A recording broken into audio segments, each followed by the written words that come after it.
Welcome to Nellore vlogs. ఈరోజు నేను మసాలా ఇడ్లీ తయారు చేసి చూపిస్తున్నానండి. ఇది రెగ్యులర్గా మనం చేసుకునే ఇడ్లీ పిండితో మనం దీన్ని తయారు చేసుకోవచ్చండి. నా వీడియో కనుక ఎవరైనా ఫస్ట్ టైం చూస్తుంటే లైక్ చేయండి, షేర్ చేయండి, సబ్స్క్రైబ్ చేయండి.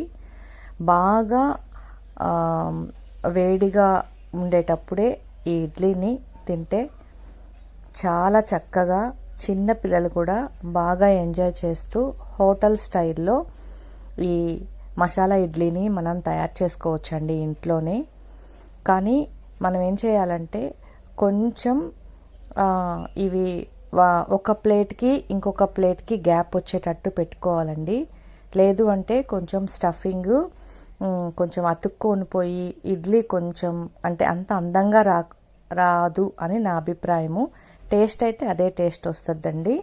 కొంచెం లావుగా వస్తుంది ఇడ్లీ, కానీ టేస్ట్ అయితే చాలా బాగుంటుందండి. ఇది మనం చట్నీతో అయినా లేదు అనంటే సాంబార్తో అయినా తింటే చాలా బాగుంటుంది. ఒక్కోసారి దాని మీద నెయ్యి వేసేసుకొని ఉత్త ఇడ్లీ కూడా మనం తినేయచ్చండి. నెయ్యి అంటే లోపల స్టఫింగ్ ఉంది కాబట్టి, అంటే అన్ని రకాల కూరగాయలు వేసి చేసాం కాబట్టి చాలా బాగుంటుంది. చిన్నపిల్లలు అన్ని వెజిటేబుల్స్ తినకుండా పడేస్తూ ఉంటారు కదా, ఇట్లా ఇడ్లీలో పెట్టి తినిపించేయండి. చాలా బాగా అంటే సీక్రెట్గా ఈ వెజిటేబుల్స్ని బాగా ఎంజాయ్ చేస్తూ తినేస్తారు. ఒకసారి నేను చెప్పిన మెథడ్లో తయారు చేయండి. పిల్లలు కానీ పెద్దలు కానీ అంతా చాలా బాగా ఎంజాయ్ చేస్తా ఈ ఇడ్లీని అయితే తింటారండి. ఇవి మనం ఎక్కువగా మా హోటల్లో తినడమే కానీ ఇంట్లో తయారు చేసుకోవాలి అంటే కొంచెం వెనకం చేస్తాము. నా వీడియో చూస్తే మీరు ఖచ్చితంగా ఇంట్లో ట్రై చేస్తారండి. ఇలా బాండీ పెట్టేసుకోవాలి. ఫస్ట్ బాండీ పెట్టేసుకున్న తర్వాత మీరు ఆయిల్ అయినా నెయ్యి అయినా ఏదైనా వాడచ్చు. నేనైతే ఫ్రీడమ్ ఆయిల్ వాడుతున్నాను. ఈ ఆయిల్ కొంచెం వేడెక్కిన తర్వాత మనం పోపు దినుసులు వేసేసుకోవాలి.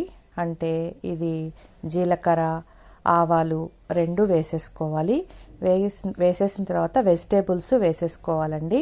ఆ క్లిప్ కొంచెం మిస్ అయింది. దాంట్లో నేను ఏమేమి వేసానంటే క్యాబేజీ వేసాను, కారానికి పచ్చిమిరపకాయ వేసాను, కొత్తిమీర వేసాను, కరివేపాకు వేసాను, ఆనియన్స్ వేసాను, క్యాబేజ్ కూడా వేసానండి. అవన్నీ వేసేసుకొని, లేదు మీ దగ్గర ఆ వెజిటేబుల్స్ ఏమీ లేవు అంటే ఎర్రగడ్డ, పచ్చిమిరపకాయ మీరు పోపు దినుసులు వేసేసుకుంటే సరిపోతుంది. దీంట్లోకి మళ్ళీ నేను క్యారెట్ సన్నగా తురిమేసుకున్నాను.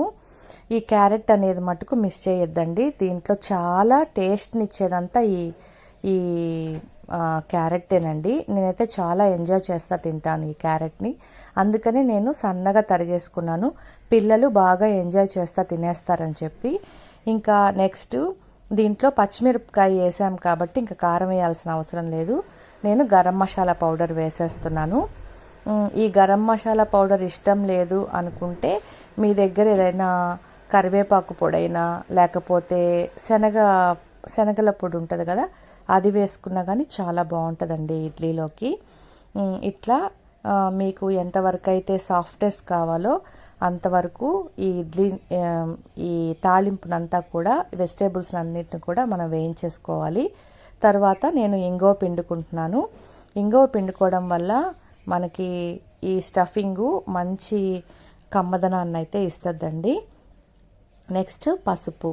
ఈ పసుపు వేయడం వల్ల మనకి ఇడ్లీ పిండిలో ఏదైనా పులుపుదనం అట్లా కానీ ఉంటే ఇది బ్యాలెన్స్ చేసేస్తుంది.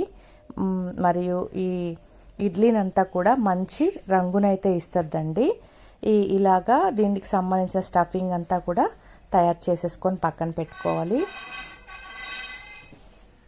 నెక్స్ట్ నేను వచ్చేసి ఈ ఇడ్లీ పిండిని ఇట్లా అన్నీ ఉప్పు ఇవన్నీ కూడా వేసేసి బాగా ఈ ఎయిర్ బబుల్స్ లేకుండా ఈ పిండినంతా కూడా బాగా కలిపేసుకున్నాను. తర్వాత ఈ ఇడ్లీ గిన్నె ఉంది కదండి, ఈ ఇడ్లీ గిన్నెలోకి నేను ఒక ప్లేటే పెడుతున్నాను కాబట్టి దానికి ఎంతైతే కావాలో మామూలుగా మనం ఇడ్లీ పెట్టుకుంటాం కదా అలాగా వాటర్ వేసేసుకోవాలి ఇడ్లీ గిన్నెలో. ఇట్లా నెయ్యి ఉంటే నెయ్యి, నూనె ఉంటే నూనె. నేను నెయ్యి వాడుతున్నాను. ఇట్లా సారీ అండి, నేను నూనె వాడుతున్నాను. ఇట్లా దానికంతా కూడా గ్రీజింగ్ చేసేసుకోవాలి. ఇప్పుడు ఫస్ట్ మనం బేస్ మీద కొంచెం కొంచెం ఈ ఇడ్లీ పిండి వేసేసుకోవాలి. 4 ఇడ్లీ గుంటల్లో ఇట్లా వేసేసుకున్న తర్వాత నెక్స్ట్ మన స్టఫింగ్ ఉంది కదా, మనం ఏదైతే వెజిటేబుల్ స్టఫింగ్ చేసుకున్నాం కదా, ఆ వెజిటేబుల్ స్టఫింగ్ని దీని మీద టాపింగ్ చేయాలండి. ఇలా టాపింగ్ చేసుకోండి చక్కగా. ఇలా టాపింగ్ చేసేసుకొని తర్వాత మళ్ళీ దీని మీద ఇట్లాగైనా పెట్టేసుకోవచ్చు. లేదు అంటే ఇది మనకి కవర్ చేయాలి అని అంటే మళ్ళీ దీని మీద సన్నగా ఇడ్లీ పిండిని పైనే అట్లాగా స్ప్రెడ్ చేసేసుకోండి. అలా చేసేసుకొని ఉడకపెట్టేసుకోవాలండి. అంటే మీకు తెలిసిందే కదా, మీరు ఇడ్లీలు ఉడకపెడుతుంటారు కదా, అది 20 మినిట్స్ అయినా లేదు అని అంటే 15 మినిట్స్ అయినా పెట్టేసుకుంటే మనకి ఈ ఇడ్లీ బాగా ఉడికిపోతుందండి. ఇదైతే మీరంతా కూడా ఒక్కొక్కసారి దీన్ని అట్లాగే ఓవెన్లో కూడా పెట్టేసి చేసుకోవచ్చు. ఇప్పుడు దీన్నంతా కూడా నేను కవర్ చేసేస్తున్నాను ఇడ్లీ పిండితో.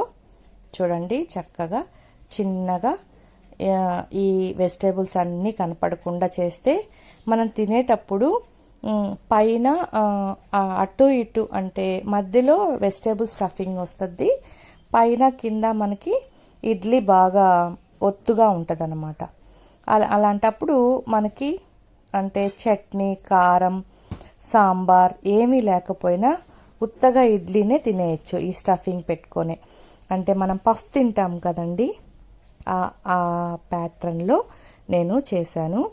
ఇంకా ఇది మీరు ఎంతసేపు అయితే ఇడ్లీ ఉడకపెట్టుకుంటారో మధ్య మధ్యలో కూడా మనం చూసుకుంటూ ఉడికిందా లేదా అనేది మనం చెక్ చేసుకోవచ్చు కదా. ఇంకా ఆ విధంగా మనం ఇడ్లీ దీన్ని ఉడకపెట్టేసుకోవాలండి. ఇట్లా ఇది స్టీమ్ కాబట్టి మంచి ఆరోగ్యం కూడా. ఇంకా లోపల మనం వెజిటేబుల్ స్టఫింగ్ పెట్టాం కాబట్టి ఇది కూడా బాగా ఆరోగ్యకరం అనే చెప్పుకోవచ్చు. ఇంకా ఈ మసాలా ఇడ్లీ ఇంకా అయిపోయిందండి. నేనైతే దీన్ని తీసేస్తున్నాను. చూడండి చక్కగా ఉడికిపోయాయి. అసలు చాలా బాగుంటాయండి. ఇట్లా నేను అన్ని 4 ఇడ్లీలు అయితే తయారు చేసుకున్నాను. నాకు ఒక్కదానికే కాబట్టి నేను అవి 2 తింటాను, ఇంకా 2 కూడా మిగిలిపోతాయి.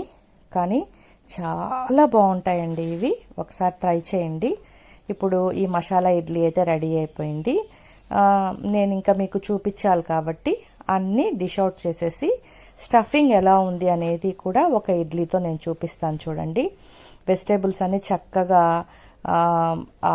ఇడ్లీలో మధ్యలో బాగా ఉండిపోయి చాలా టేస్ట్ని ఇస్తాయండి అసలు ఈ ఇడ్లీతో.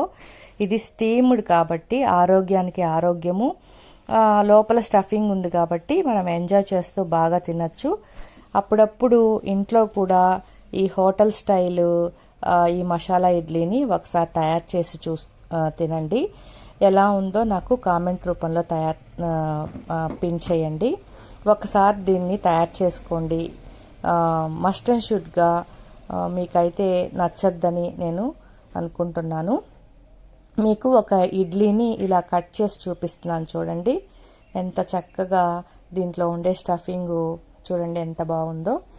అట్లా మీరు కూడా ఒకసారి మంచిగా ఈ మసాలా ఇడ్లీని ట్రై చేసి ఎంజాయ్ చేస్తారని నేను అనుకుంటున్నాను. వీడియో కనుక ఎవరైనా చూస్తే లైక్ చేయండి, షేర్ చేయండి, సబ్స్క్రైబ్ చేయండి. ఒకసారి ఐటమ్ని తయారు చేసుకొని తినండి. థ్యాంక్ యూ అండి.